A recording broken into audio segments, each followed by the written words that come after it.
تھی کہ BISB programme کے حوالے سے مریم نواز صاحبہ بارہا اپنے جلسوں میں اپنے خطابات میں ہمیں یہ کہتی ہوئی نظر آئی ہیں کہ میں اس کو اس لیے سپورٹ نہیں کرتی، میں اس لیے فیور میں نہیں ہوں کیونکہ مجھے اپنے عوام کو 10,000 نہیں بلکہ 10 لاکھ روپے دینا ہے.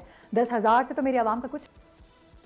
دیکھیں اس بے نظیر انکم سپورٹ پروگرام کی جو ہم بات کرتے ہیں وہ اس لیے کرتے ہیں کیونکہ اس کے پاس ڈیٹا ہے. یہ ہم نے کبھی بھی نہیں بولا کہ صرف 12,000 روپے دیں یا 10,000 روپے دیں یا 10 روپے دیں. 10 کروڑ بھی دینا چاہے تو آپ دے سکتے ہیں کیونکہ آپ کے پاس ڈیٹا موجود ہے اور سب کے بینک اکاؤنٹس بھی ہیں اور ایک پراپر ایک میکنزم اسٹیبلشڈ ہے جس کو دنیا میں سراہا گیا ہے. انٹرنیشنلی اس چیز کو اپریشیٹ کیا گیا ہے کہ کس طرح بے نظیر انکم سپورٹ پروگرام نے ڈائریکٹ ریلیف دیا ہے ان لوگوں کو جو اس چیز کے مستحق ہوتے ہیں. تو ابھی بھی ہمارا مطالبہ اس لیے نہیں ہے کہ ہم چاہتے ہیں کہ آپ 10,000 دیں یا 12,000 دیں. ہم اس لیے کہتے ہیں کہ ڈیٹا موجود ہے، امیجیٹلی آپ پیسے ڈسبرس کرنا شروع کر سکتے ہیں. تو اس وجہ سے ہم چاہتے ہیں کہ آپ اس چیز کا استعمال کریں. اور یہ ایک وفاق کا منصوبہ ہے، اس لیے بھی ہم کہتے ہیں کیونکہ یہ ایک فیڈرل پروجیکٹ ہے. یہ سندھ کا یا صرف پنجاب کا پروجیکٹ نہیں ہے، ایک فیڈرل پروجیکٹ ہے. اس کے پاس پورے پاکستان کا ڈیٹا ہے.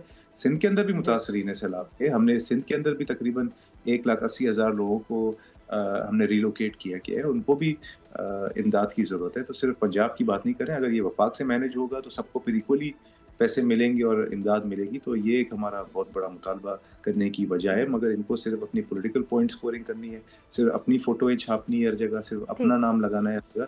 اس وجہ سے یہ انسیکیور اور انکمفرٹیبل فیل کرتے ہیں.